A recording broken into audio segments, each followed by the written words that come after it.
अगर आपने अभी तक हमारा चैनल सब्सक्राइब नहीं किया तो अभी सब्सक्राइब करें और बेल आइकॉन को क्लिक करके हमारी लेटेस्ट वीडियोस के बारे में अपडेट। अस्सलाम वालेकुम, हमारे चैनल में खुश आमदीद। अली हुस्ना के मामू के कहने पर हुस्ना से निकाह कर लेता है, मगर जैसा ही वो निकाह कर लेता है उसके मामू मर जाते हैं। मीना हुस्ना को उसके मामू से आखिरी बार मिलने भी नहीं देती, कहती है ये मेरे बाबा हैं और तुम इनकी कातिल हो, और उसको बग़ैर अपने मामू के मुंह दिखाए वापस भेज देती है।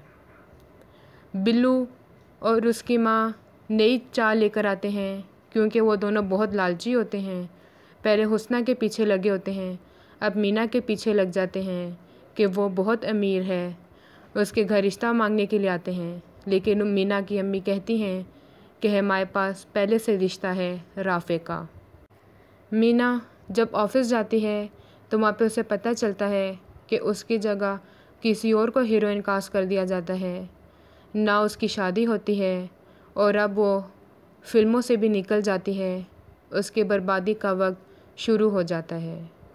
और दूसरी तरफ जब अली हुस्ना को घर ले आता है, अली की फूफो अली से कहती हैं कि अब इसे तलाक दे दो, हमारा मकसद पूरा हो गया। तो अली शक में पड़ जाता है कि कहीं इन सब के पीछे फूफो तो नहीं। वो पता लगाने की कोशिश करता है। हमारी वीडियो को लाइक करें, शेयर करें और सब्सक्राइब भी।